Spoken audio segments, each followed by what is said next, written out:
Hi, I've had almost too much fun doing this today. I thought I'd set myself a little challenge. Could I recreate something from the 80s using stuff I had back in the 80s? Because back then you thought you had all this sort of basically crap kit and you didn't think that you could do something like you heard on the radio, something that, you know, with proper chart hit. And a couple of weeks ago, I was playing with the Super Jupiter, and as Madonna had used it in the studio for Get Into the Groove, I thought I'd do a little Get Into the Groove with the Super Jupiter, and it was really easy to do, and I thought, I wonder if I could do it with what I had back in the 80s. So in front of me here, I've got my Alpha Juno 2, and although I say it's, you know, the crap stuff I had back in the 80s, it felt a bit crap. It took me about 2 years working after school and weekends to afford to buy it second hand. But on the TV, you saw DX7s, D50s, Profits, Jupiter 8s, that sort of stuff. So this did feel like definitely a second or third rate synth. I had a TR-505 at the time. We've got a TR-626 here. 626 actually was recommended to me by Florian. He's got one, Bad Gear Florian. He's got one, he said it's like a 707, and it's a great little thing because you've got separate outputs on the back for most of the sounds. The only thing you don't really have is level slider controllers for everything, but it's a great little thing.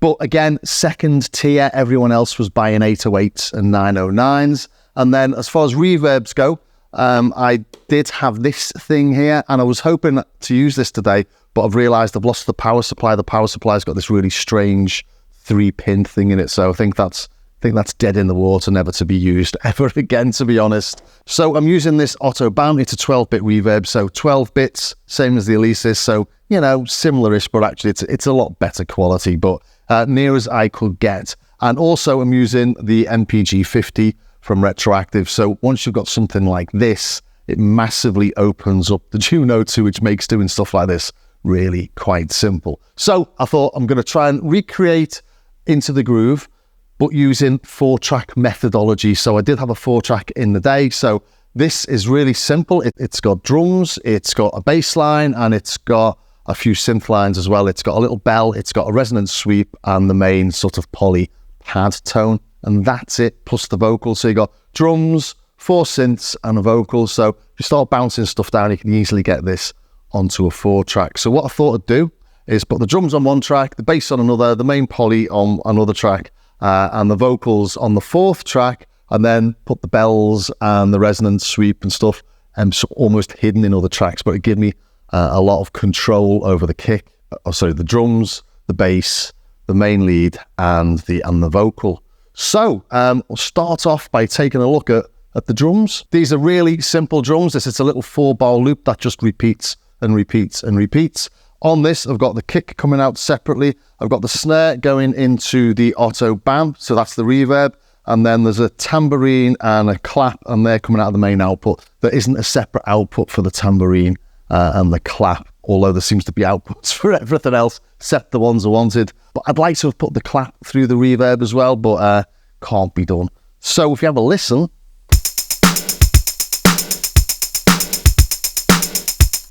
sounds okay, doesn't it? Well, I'll play the 4-bar loop. So we've got, I don't know if this is picking up on the camera, 2 bars are the same, bar 3 is much simpler, and then bar 4 has got that little snare roll in, and the track just repeats that over and over and over again. And at the end of that 4-bar loop, you get something like a little,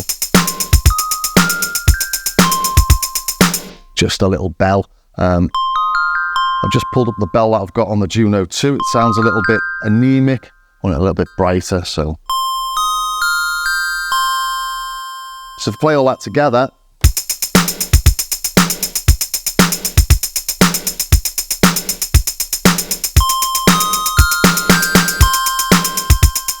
that's effectively a loop that plays through the whole song. The bells drop out here and there, but really that could all be put onto a single track of a 4-track. And if we look at what we got in here, there's those 4 tracks in orange, and they're going on to track 1 of the finished thing. So if we come into here, just track 1, 2, 3, and 4, they're my 4-track, 4 tracks. If we just solo track 1,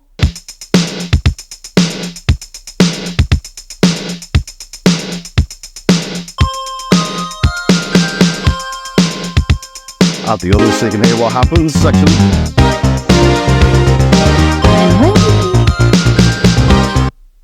Next up was the poly synth line, and this was really easy to recreate because it sounds very similar to preset 1.1 on the Alpha Juno.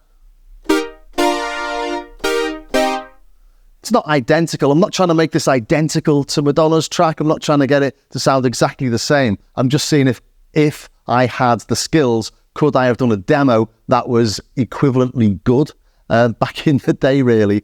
So here we go. I think they're all the notes. There's a little bit of a middle eighth as well.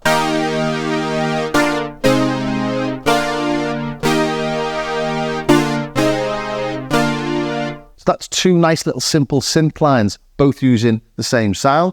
So we've got the drums and the bells on track 1. If we record track 3, the poly synth. Track 4, there's a little resonant synth line that plays all the way through. Could even be this synth, it's this similar.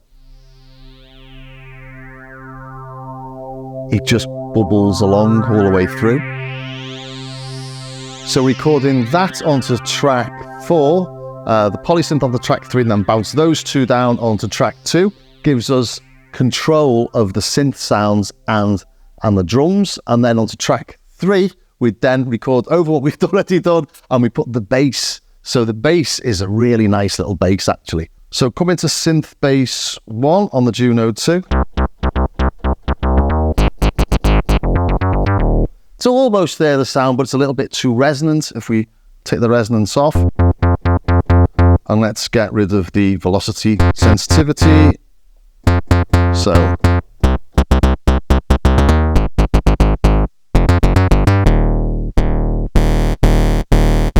And let's just make it a little bit shorter, a bit snappier. The line itself sounds like it's got 2 oscillators in there. So we'll put the sub on.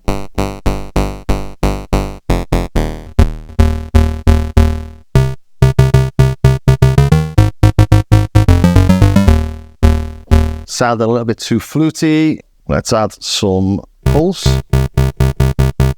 And because it's got 2 oscillators off the Super Jupiter, you've got that little flanginess between the 2 oscillators. We can't do that on the Juno 2, but we do have the chorus, so.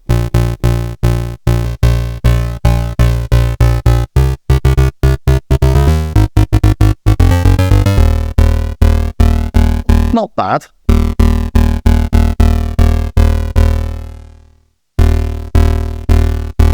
Maybe a little bit of PWM to thicken it up as well.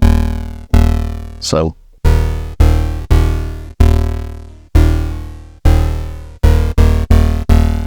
I don't want to go in too mad though.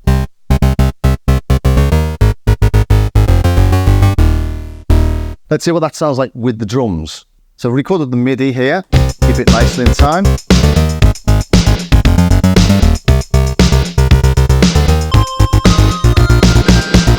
I think that sounds fine, so I'll leave that as it is. So we've got everything now recorded, I think, except the vocal, haven't we? We've got the bass, we've got the sweep, we've got the poly line, we've got the drums, and we got the bells. Yeah, that's it. So orange is track 1, green is track 2, and the bass is track 3.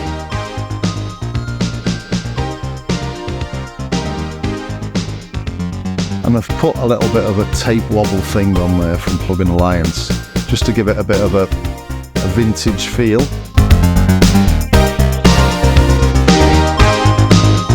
But if we take that off actually, then have a listen with some bit more modern sounding, trying to make it a bit more hi-fi. Sounds a bit better like that, but a bit of fun, keeping it like an old rubbish tape deck. So the final thing to add is the vocal, and there's loads of acapellas of this all over the internet. And here it is down here on the bottom there, on the final track. And you can dance for inspiration. Come on, come on, come on. And when you get into the groove, boy, you got to prove you're to me. Yeah. Get up on your feet, yeah, step to the beat. Well, with me, music can be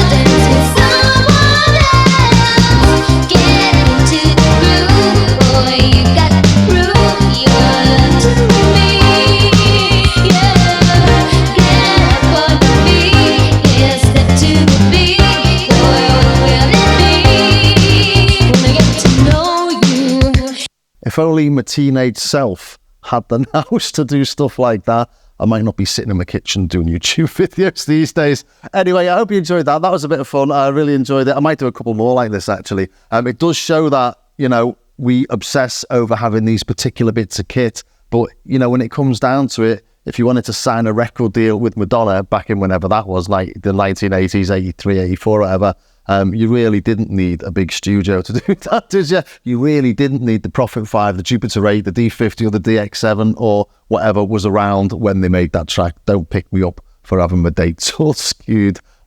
Just having a bit of fun on a Sunday. Anyway, I hope that was of some use or some fun to somebody somewhere. If it was, please do think about subscribing, ring the bell. As you know, this channel is funded by affiliate links, my YouTube ads, and also by my wonderful patrons. I'll upload all the MIDI files and stuff like that for this from my patrons, and actually I'll stick up a load of TR-626 samples of this as well, because it's quite a nice little drum machine. And do take a look at my Starsky Car website as well. I've got patches, I've got samples and bits and bobs. So thanks very much for staying to the very end, and I will see you next time.